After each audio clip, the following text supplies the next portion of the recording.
Queridos amigos, queridos irmãos, uma vez mais que Jesus nos abençoe e nos conforte na sua imensa e inesgotável paz. Falando de coisa séria, num tom bem-humorado, uma pessoa no intervalo me disse assim: Aguinaldo, a sensação que eu tenho é que durante toda a vida nós fomos enganados. E aí eu vou dizer duas coisas. Primeiro, nós fomos. Já que hoje recorremos algumas vezes a desenho animado, e eu já percebi que vocês gostam, vocês lembram do desenho do Papaléguas e do Coiote? Lembra? Você foi enganada.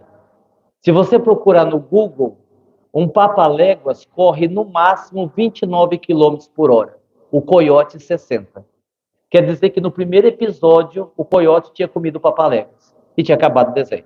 E a gente ficou a vida inteira torcendo para o Coiote, porque aquele Papaléguas irritava qualquer um.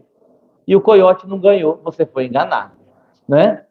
Trazendo para uma reflexão mais séria, eu diria assim, o auto-engano é o problema maior na nossa vida, que é quando nós nos enganamos a respeito de nós mesmos, quando nós criamos, numa linguagem da psicologia, os chamados mecanismos de fuga, para não enfrentarmos a realidade sobre nós mesmos. Como eu disse ainda há pouco, conhecer a si mesmo é talvez o maior desafio que todos nós temos. Quem sou eu? Quem sou eu? Meus medos, minhas frustrações, meus sonhos, meus ideais. Isso tudo é preciso ser respondido o mais rápido possível. Porque muita coisa na vida não vai dar tempo a gente arrumar. Há mais ou menos 40 anos atrás, porque hoje eu estou com 50, e eu calculo que naquela época eu deveria ter 9, 10 anos, na escola primária daquela época. Eu me lembro de ter sido um excelente aluno, mas também eu tive, por alguns anos consecutivos, uma excelente professora chamada Dona Ione. E eu sou de uma época em que muitos de vocês vão se recordar. Eu sou de uma época que depois dos nossos pais, a pessoa mais respeitada na nossa vida era a professora ou professor. Nós somos uma época em que o professor era uma referência para todos nós. E ela tinha um grande carinho para comigo e eu tinha um grande carinho para com ela. E um dia desses, há uns 2, 3 meses atrás, eu atendi uma cliente pela primeira vez e o sobrenome dela me pareceu familiar. Fiz a terapia e quase no final eu não aguentei e perguntei: me diga uma coisa, esse sobrenome, por acaso você tem um grau de parentesco com fulana de tal? E falei o nome da minha professora, de 40 anos atrás. Ela disse: claro, ela é minha mãe. Sua mãe, minha mãe. E ela ainda está viva? Está. Mora na mesma cidade, na mesma rua, na mesma casa, há quase 60 anos. Aquilo me deu uma emoção. Sabe estas coisas que nos emocionam? E eu então perguntei a ela: será que eu poderia visitá-la? Ela disse: claro, fique à vontade. Uma semana depois, eu peguei um dos meus filhos, eu tenho 4 filhos, 4 netos, não que eu seja velho, é que eu comecei cedo. É igual na doutrina, a nossa irmã lendo a minha biografia, parece que eu tenho 80 anos. 6.000 palestras, 38 livros, esse cara tem que idade? Sou novo, de verdade. O Caminho de Damasco, é o centro que eu sou dirigente, eu assumi a presidência do centro com 15 anos, 15 para 16. Então, eu já estou com 50, faz um bocadinho de tempo. Então, o meu filho, Aguinaldinho, foi comigo. Nós entramos, a casa tem um gramado verde, um lindo jardim. Quando eu entrei no jardim, eu me lembrei que a última vez que eu estive naquela casa foi há 38 anos atrás, quando eu ganhei um livro de presente por ter sido o melhor aluno daquele ano. E aquilo veio uma emoção ainda maior. E eu já fiquei pensando o que eu diria para ela.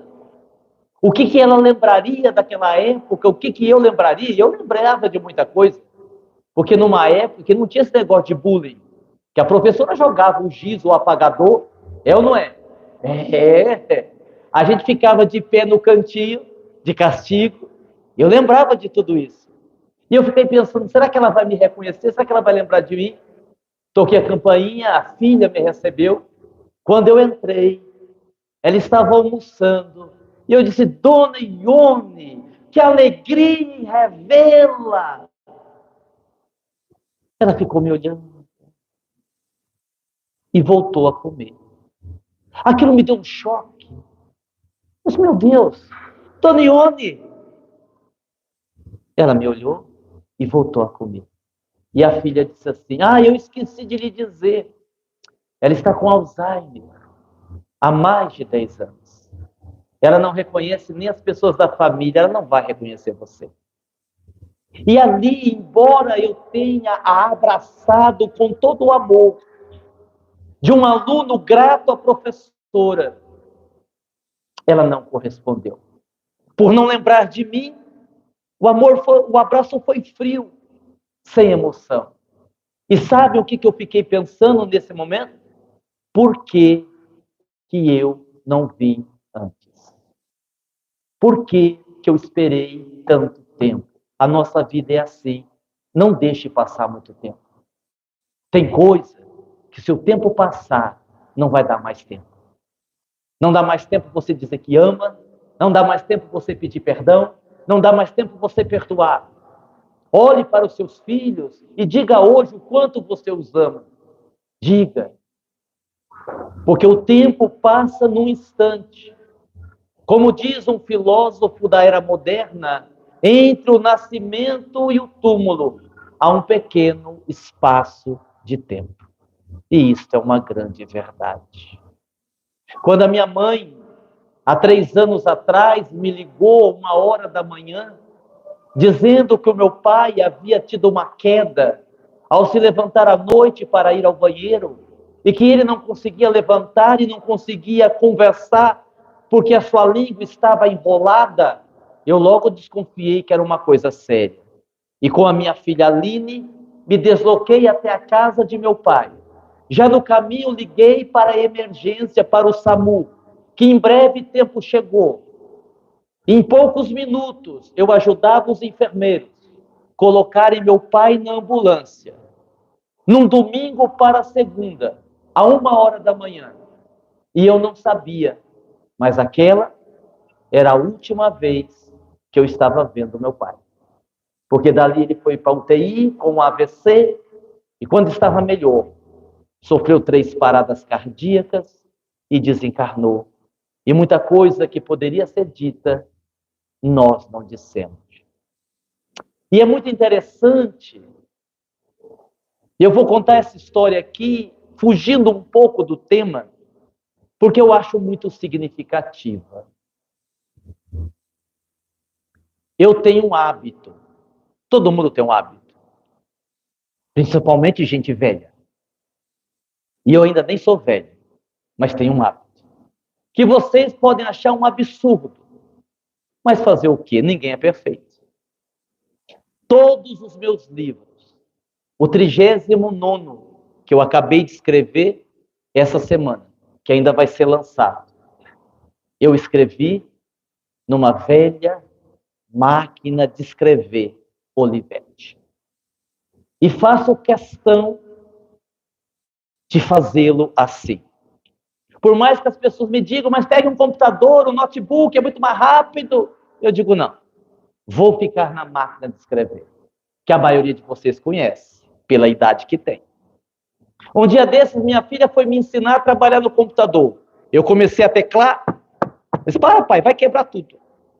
Porque máquina de escrever, você precisa pôr força. E isso era um terror para meu pai.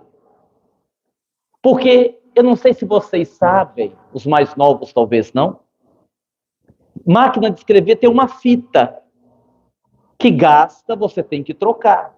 E aquilo dá um trabalho danado, suja as mãos, é desconfortável, você tem que encaixar. E o meu pai, que foi bancário, numa época da máquina de escrever, era quem eu chamava para trocar a fita da máquina toda vez que ela estava gasta. E eu me lembro que eu ligava para ele e dizia, pai, dá para você vir trocar a fita da máquina? Ele, mas de novo? Mas, pois é, pai, mas você precisa aprender. Mas eu não consigo, dá muito trabalho. Ele vinha, e como eu escrevo muito, 2, 3 meses depois, pai, ele, de novo. E meu pai trocou a fita da máquina durante mais de 20 anos, quando eu tinha que escrever. Meu pai morreu numa quarta-feira à noite, o corpo ia ser enterrado no outro dia, e quando eu estava deitado, descansando, porque ninguém vai dormir com o pai morto no hospital, para ser levado para velar, minha esposa, no insight, ela disse, Aguinaldo, me lembrei de uma coisa. Eu disse, o que foi? Quem é que vai agora trocar a fita da máquina para você? Seu pai morreu. E eu disse assim a ela, Carla, eu sei trocar a fita da máquina. E ela disse, e desde quando você sabe? E eu respondi, desde sempre. Eu sempre soube. Quando a gente escreve um livro, muita gente faz a caridade de ajudar. Uns corrigem um livro de graça por caridade, outros fazem a capa por caridade, outros ajudam a digitar por caridade. E eu queria que o meu pai participasse de alguma forma dos livros que eu estava lançando. E dizer a ele que eu não sabia, para que ele pudesse trocar a máquina, era uma forma de eu permitir que o meu pai também fizesse a caridade de contribuir com os livros, ainda que fosse só trocando a fita da máquina. E um dia eu disse isso numa palestra, e um amigo meu que é médium vidente me disse assim, seu pai está aqui, e está perguntando se você enganou ele 20 anos. Eu digo, mas foi por uma boa causa. Voltando aos alicerces do amor. Quais são os alicerces do amor? Caridade. A gente aprende a amar fazendo a caridade. Eu tenho um grande amigo, morador de Ilhéus, na Bahia, que todos os anos vai a Votuporanga participar do nosso evento Empamed, Encontro de Paz e Mediunidade, que é realizado uma vez por ano, este ano, dias 15, 16 e 17 de novembro, onde nós falamos sobre mediunidade. E ele é uma pessoa extraordinária, como também é um médium extraordinário, com uma grande capacidade mediúnica. Eu trabalho com o Dr. Klaus, realizando as cirurgias espirituais, toda terça-feira, de forma presencial, e aos domingos à distância. Quando você entra no canal Espírita Aguinaldo Paviani, você pode fazer o seu tratamento à distância, porque enquanto você assiste a transmissão, a equipe espiritual vai atendendo as pessoas que estão ali sintonizadas. E Lindomar Coutinho, que é o nome deste meu amigo, ele também realiza um trabalho semelhante de cirurgias espirituais na cidade em que ele reside. E toda vez que ele está em Votuporanga, nós dividimos a mesma sala. Eu dou passividade para o espírito do Dr. Klaus, ele dá passividade ao espírito Dr. Hans, que também é alemão, e os dois na mesma sala vão fazendo as cirurgias espirituais. Numa das últimas vezes que ele esteve em Votuporanga, aconteceu uma coisa curiosa. Um pai fez uma festa de aniversário para o filho. O filho estava completando 7 anos. E o pai contratou palhaços, brinquedos. E olha que coisa curiosa. Às vezes a vida nos prega peças. Às vezes a vida nos apresenta dores quase que insuportáveis. Que para vencê-las teremos que desenvolver muita fé. Porque o menino, comemorando o seu aniversário, pulando no pula-pula, caiu. Algumas crianças caíram sobre ele. Ele fraturou uma costela que perfurou o pulmão. O menino foi levado às pressas para o hospital, mas não resistiu. E veio a óbito. E aí, quem aqui é pai ou mãe, se coloca no lugar deste pai.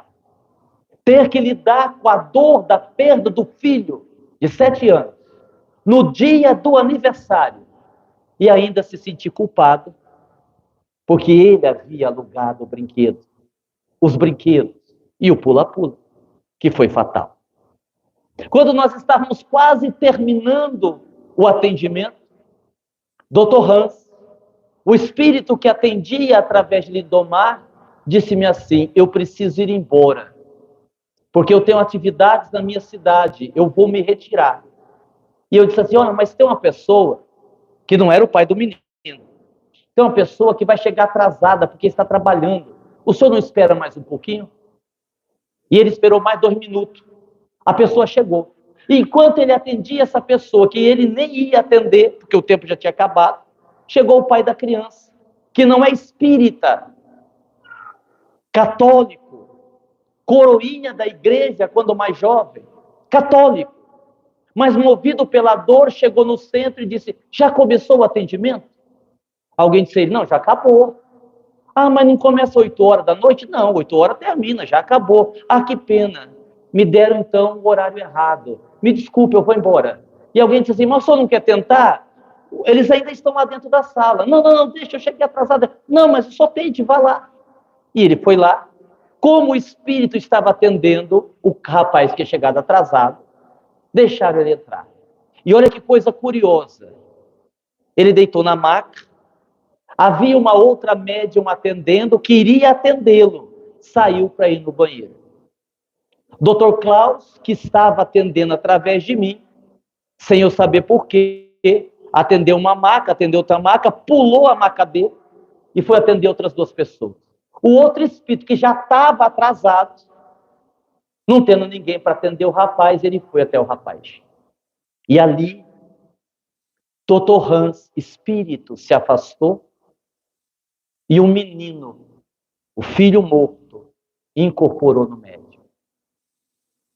E disse assim a ele: meu pai, eu não poderia ir embora sem te dar o último abraço. Me permitiram vir aqui para abraçá-lo uma última vez. Eles se abraçaram, ficamos todos ali observando aquela cena, choraram abundantemente. O menino, através do médium, murmurou algumas palavras ao pé do ouvido do pai, e eu fiquei assim pensando: é complicado. Porque o pai é católico, não deve acreditar muito nesse negócio de espírito. Aí, porque esse meu amigo é grande, forte, para não dizer gordo, forte. E eu digo, de repente o médium diz que é o seu filho. E ele deve estar olhando para um cara desse tamanho e pensando assim: ah, mas é meu filho nada. Não tem conhecimento. Se eu não fosse espírita e uma coisa dessas acontecesse, eu ia ficar na dúvida. E quando tudo terminou, o pai disse assim, em lágrimas: eu não tenho dúvida que era meu filho. Porque eu e meu filho combinamos há muitos anos uma forma diferente de se abraçar. O meu filho só me abraçava desse jeito. E ele me disse coisas ao pé do ouvido que só o meu filho sabia. não tinha como outra pessoa saber. E aí, caridade. Eu disse assim a esse meu amigo que veio de tão longe, para ser orador de um evento.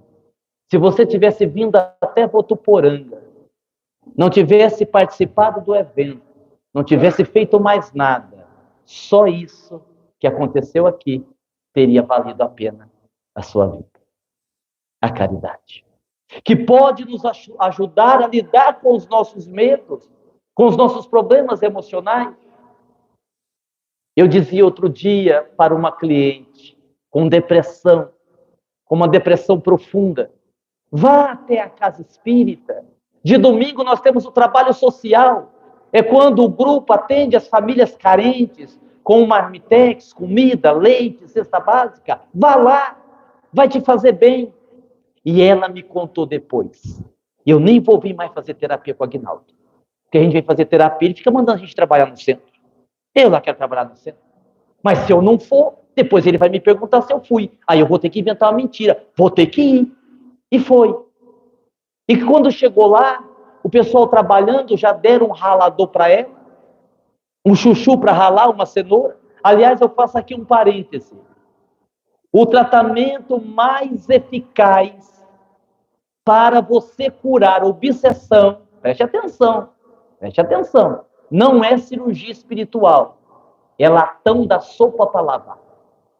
Não há obsessor que aguente um bom latão da sopa. Porque quem faz sopa para famílias carentes sabe como é gostoso. Gás de centro espírita sempre está no final. E aí preteja aquele latão, e depois você vem que esfregar, e você suja toda a roupa, a sopa gruda no fundo do latão, e você vai tirar, entra tudo debaixo da unha.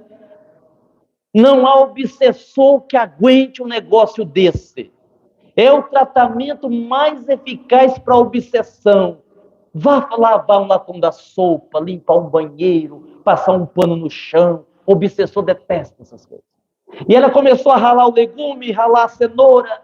Logo foi atender uma mulher que tinha uma ferida na perna, que disse a ela que estava esperando uma consulta médica fazia mais de 1 ano e meio. E depois veio um senhor que disse que aquela era a primeira refeição daquele dia e que ele ia guardar para a janta porque não tinha outra refeição. E veio uma criança maltratada e ela lhe ajudou. 1h da tarde o trabalho terminou. E ela disse assim, cadê minha depressão? Nossa! E naquelas horas que ela ali permaneceu, ela esqueceu da sua depressão. Não estava curada, é verdade. Mas o trabalho no bem, a caridade tem esse poder. Porque você tira os olhos do seu umbigo. Você para de achar que você é a pessoa mais infeliz da Terra. Você deixa um pouco o egocentrismo e contempla a sua volta e conclui que tem gente que sofre muito mais do que você.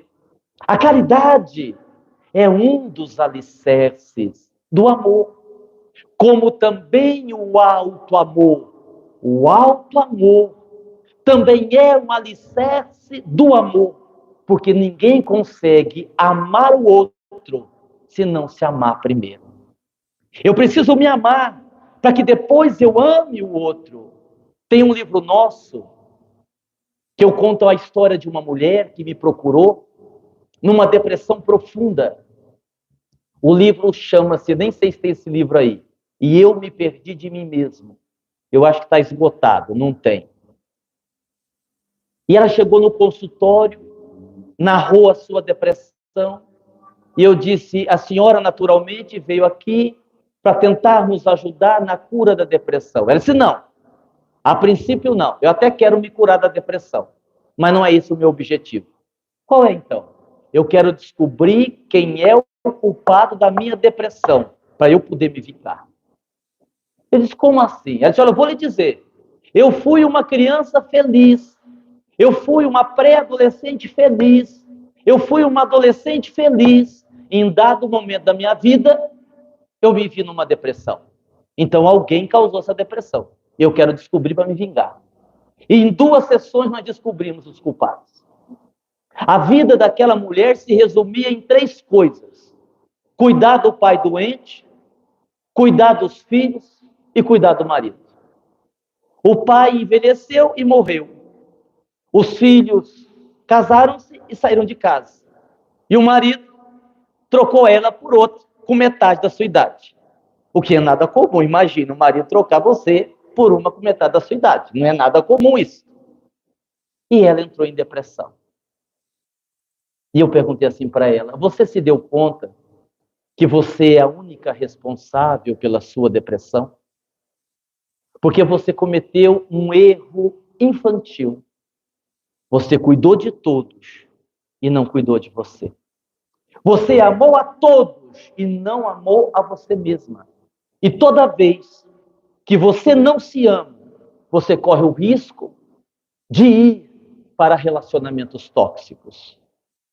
Toda pessoa que tem baixa autoestima, toda pessoa que é carente, toda pessoa que não se ama, normalmente na relação é submissa. Tem uma grande dificuldade de dizer não. Quase toda pessoa que tem dificuldade em dizer não é uma pessoa carente, que tem medo de dizer não e o outro abandoná-la. Então ela diz sim, mesmo não podendo dizer. Auto-amor. Um dia uma moça me disse assim: mas eu não posso largar do meu namorado, que era um ogro, porque ele é o ar que eu respiro. Disse: bom, então você vai morrer de câncer no pulmão, porque ele é um traste. Ainda ontem fazíamos uma palestra no caminho de Damasco e saiu a pergunta assim: é possível adoecermos por amar demais? O que vocês acham? E não, né? Sim e não, né? Vou repetir a pergunta. É possível adoecermos por amar demais? Vou dar um exemplo. Eu dei esse exemplo ontem. Um orador famoso se preparou para fazer uma grande palestra para 500 pessoas. Então ele se preparou, orador conhecido. E eu não sei se por falta de comunicação, o que é que foi, ele chegou no evento, tinha uma pessoa. Uma pessoa. Ele ficou: meu Deus, mas eu vou fazer a palestra para uma pessoa? Não vou. Ué, mas também a pessoa veio. Aí ele resolveu perguntar, ele disse: meu senhor, o senhor é o único aqui nesse anfiteatro. Se o senhor tivesse no meu lugar, com uma pessoa, o senhor fazia palestra ou não? Ele disse assim: ó, doutor, eu sou um homem simples lá do interior, não entendo muito dessas coisas. Mas se eu fosse lá no galinheiro de casa e só tivesse uma galinha, eu dava 1.000 para ela. Ele disse: ah, entendi o recado. E fez a palestra. Uma palestra profunda, técnica, complexa, 2 horas e meia. Quando ele terminou: então, o senhor gostou? O homem disse: então, doutor, como eu lhe falei, se eu fosse lá no galinheiro de casa e só tivesse uma galinha, eu dava 1.000 para ela, mas não dava o saco todo.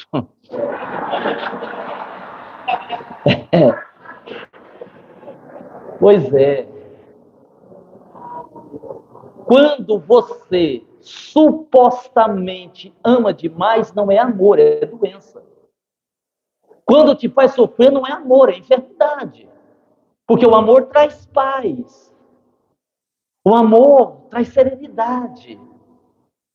O amor é um sentimento nobre. O que acontece é que as pessoas são possessivas, ciumentas, exageradas, carentes e chamam tudo isso de amor. Mas não é amor.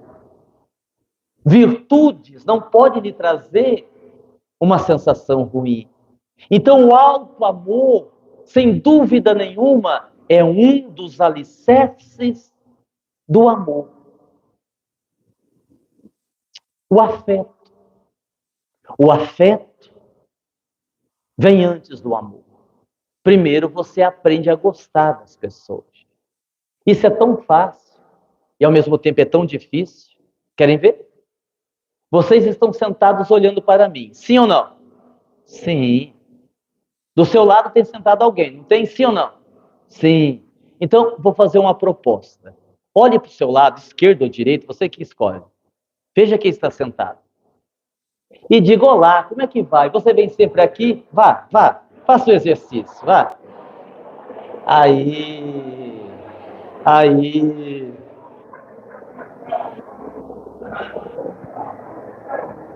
Zé, isso é afeto, isso é afeto. Olha só, um dia, há muitos anos atrás, uma mulher me ligou, que eu não conhecia, de Campinas. Naquela época, nós ainda não tínhamos os tratamentos espirituais à distância, só presencial. E ela me pedia se o Dr. Klaus, espírito, não poderia ir em minha companhia até Campinas para tratar o seu marido. Ele estava com um câncer, quase fase terminal, e não tinha como se locomover de Campinas até Votuporã. E eu logo de cara já disse não. Não, porque o Dr. Klaus ele tem um hábito. Ele só faz cirurgia espiritual em Votuporanga, no caminho de Damasco. Em 17 anos trabalhando com o Klaus, ele abriu até hoje 2 ou 3 exceções para fazer as cirurgias em outro local. Normalmente é em Votuporanga. Disse: olha, então eu já vou dizer para a senhora que assim, a gente não vai. Mas o senhor poderia pelo menos pedir a ele se ele vem? Não, pedir a ele eu posso pedir. Claro, isso eu faço. Mas já vou lhe adiantar, não crie expectativa. Fui até o espírito e disse: Dr. Klaus, uma mulher lá de Campinas perguntou, e para minha surpresa ele disse: nós vamos, nós vamos. Eu digo: gente, liguei para a mulher e disse: olha, nós vamos, só que tem um problema, eu trabalho. Ela disse assim para mim: eu mando um carro lhe buscar e levá-lo de volta. Eu digo: sim, mas eu tenho que estar aqui até no meio do dia. Eu mando um carro lhe buscar de madrugada e levo o senhor de volta. Está bom, então nós vamos. O carro veio, nós fomos até Campinas. Quando nós chegamos lá, que casa! A casa era tão gigantesca, tão linda, que eu fui no banheiro e saí sem lavar a mão. Porque a torneira era uma obra de arte tão extravagante que eu não conseguia achar onde era o negócio que fazia sair água. E eu olhei a torneira e disse: rapaz, isso aqui tem que sair água para algum lugar. Mas com medo de apertar o botão errado e começar a jogar água para cima, eu digo: não vou mexer. E olha só, a casa com 3 pisos, o homem ficava no último. E ele me disse assim, eu me lembro, ele disse assim: faz 1 ano que eu não sei como está a minha casa, porque não tinha elevador, naquela época era muito raro, eu não consigo descer as escadas. O Dr. Klaus veio, incorporou, fez o procedimento cirúrgico, espiritual, e nós voltamos para Votuporã. Alguns dias depois, eu lembrei do caso. E perguntei a Dr. Klaus: e aí, Dr. Klaus, e o homem lá de Campinas, como é que está, hein? Disse: tudo bem. Então ele vai viver? Ele disse: vai morrer. Disse: como? Vai morrer. E tem hora que os espíritos têm um humor sarcástico. Que ele disse assim: as pessoas morrem, o senhor não sabia? Eu disse: não, eu sei.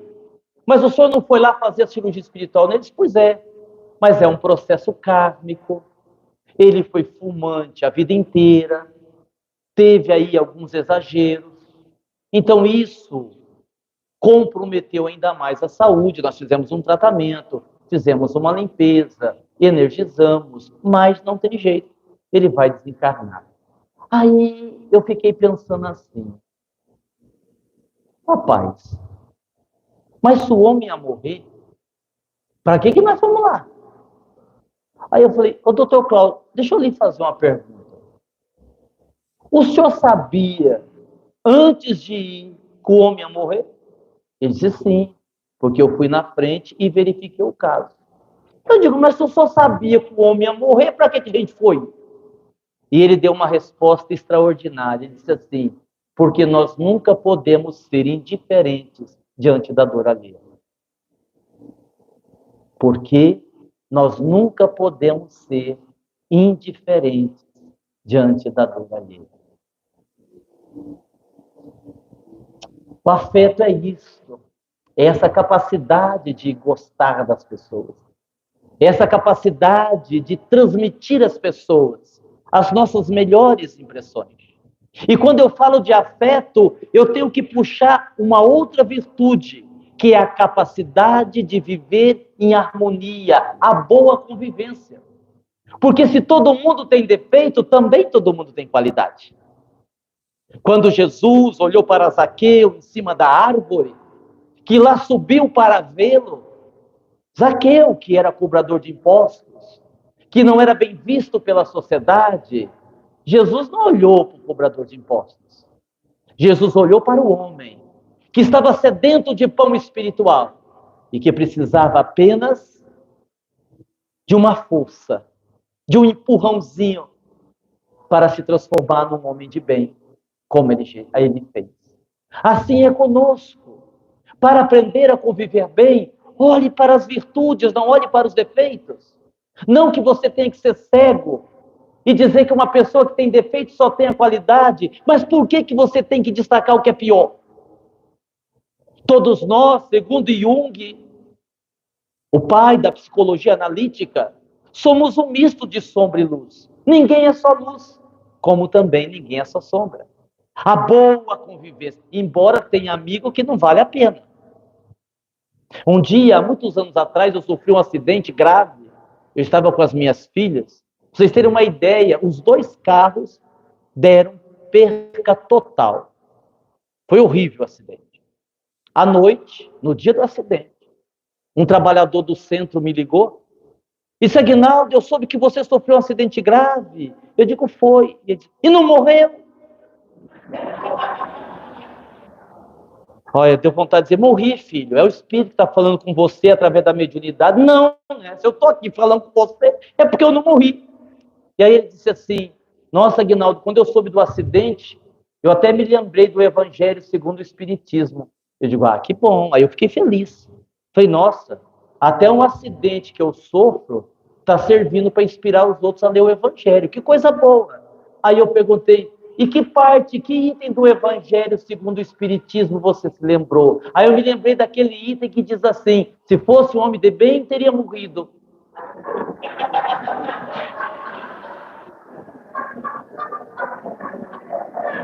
Eu não sei porque vocês riram tanto também, que não tem tanta graça assim. Eu achei que vocês ficariam sérios. Vamos ver. Vocês acham, olha a honestidade, vou fazer um teste agora. Vocês acham que Aguinaldo Paviani, esse homem que vos fala, é um espírito de luz, sim ou não?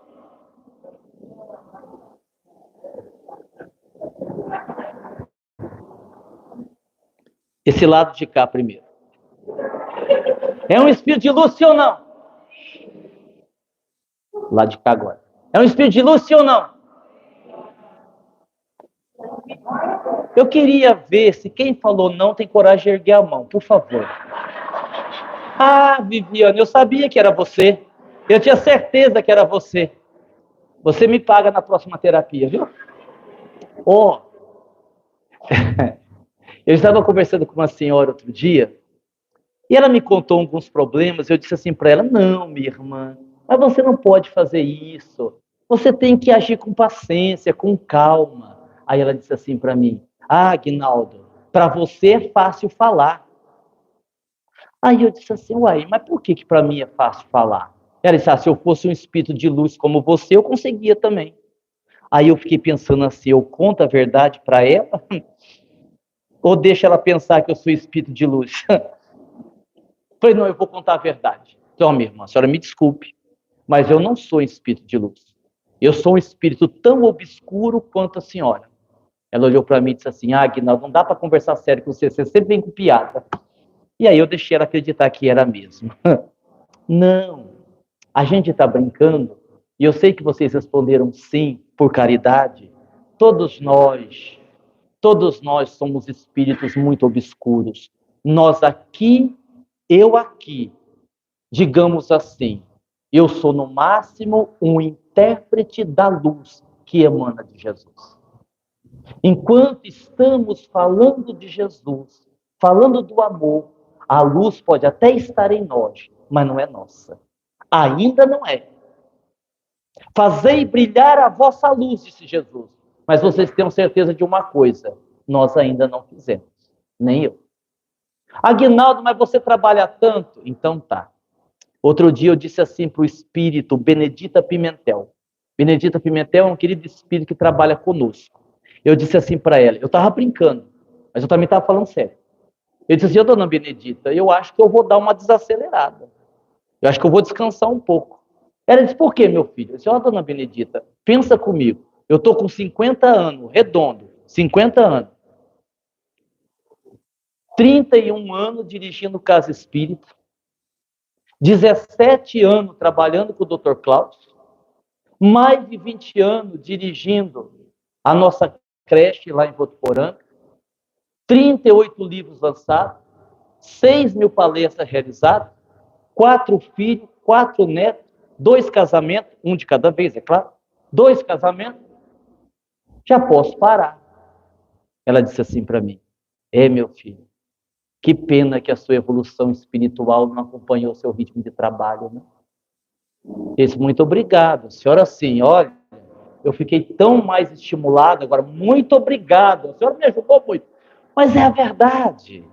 Porque um dos itens que eu estou olhando aqui embaixo, sobre os alicerces do amor, é justamente a desilusão de si mesmo.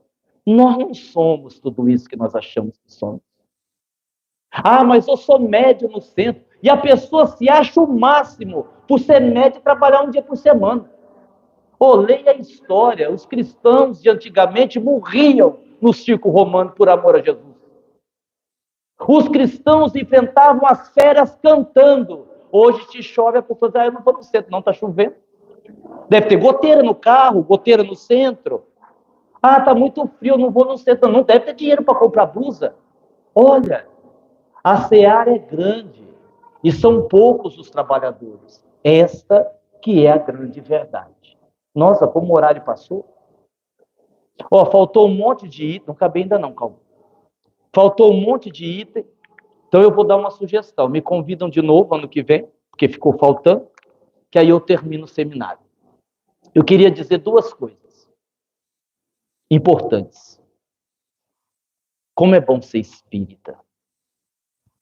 Com todo o respeito a toda e qualquer religião, todas elas, como nós aprendemos, conduz ao reino dos céus. Mas o espiritismo tem uma coisa especial. Por tudo que ele nos revela a respeito da vida aqui e da vida acolá. A mediunidade que nos permite ajudar as pessoas.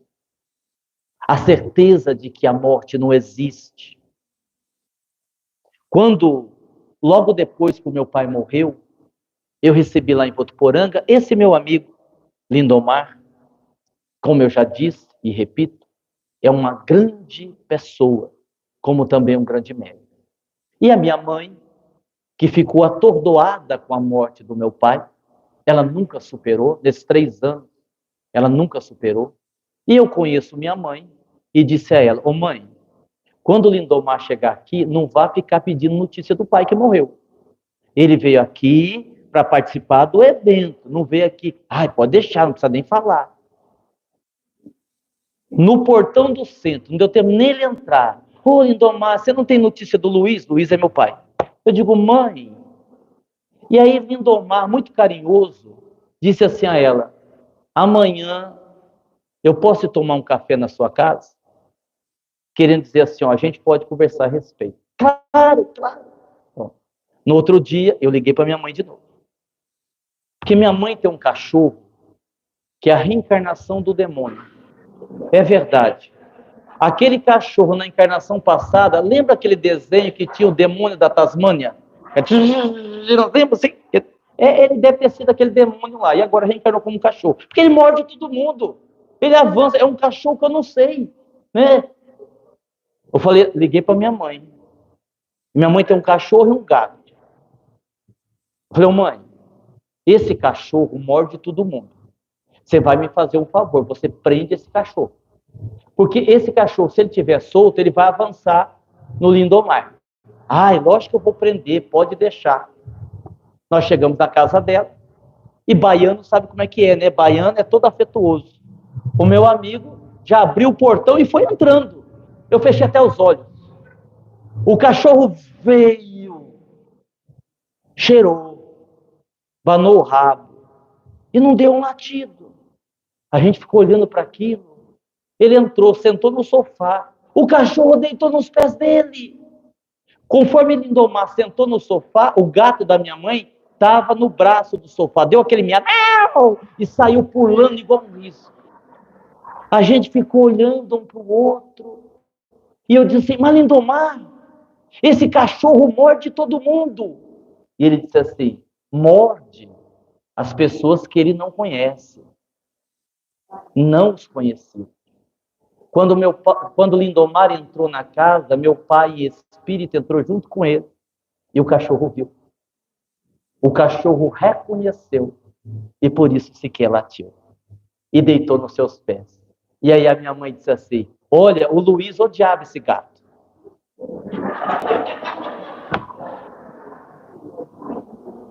A mediunidade é uma coisa extraordinária. Feito esse parêntese, eu gostaria de encerrar a nossa participação, e já estamos chegando aos 50 minutos do segundo tempo. Eu gostaria de encerrar com uma prece. Embora eu aqui, de certa forma, vá plagiar, eu gostaria de encerrar com essa prece. Lembrando que todos nós deveríamos lembrar sempre da primeira frase da prece de Francisco de Assis. Quando ele diz assim, Senhor, fazei de mim instrumento da vossa paz. E a gente pede tanta coisa a Jesus. Quando que a gente pede a Jesus para a gente ser instrumento da sua paz? Aliás, em que momento da vida você é instrumento de Jesus? Em que momento da vida você é instrumento do amor? Em que momento da vida você é instrumento da quietude, da serenidade? Em que momento você é ponte que aproxima, que conecta, que faz as pessoas mais felizes? Senhor, fazei de mim instrumento da vossa paz. Onde houver o ódio, que eu leve o amor. O amor que planifica. O amor que cuida. O amor que emana de Deus, o nosso Pai. Onde houver injúrias, que eu leve o perdão. O perdão que substitui o ódio, o amargo, o rancor, pelo abraço, pelo sorriso ou pelo aperto de mão. Onde houver dúvidas, que eu leve a fé. Ainda que seja a fé do tamanho de um grão de mostarda, mas que ela seja capaz de mover as montanhas de nossas iniquidades. Onde houver trevas, que eu leve a luz, e que essa luz possa iluminar o caminho daqueles que estão na retaguarda, também procurando por ti.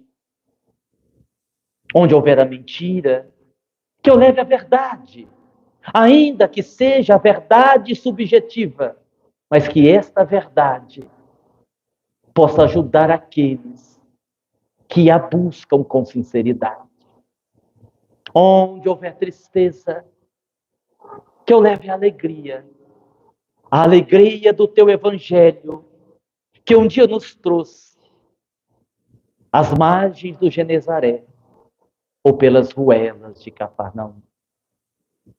Onde houver desespero, que eu leve a esperança que nasce todos os dias com o nascer do sol.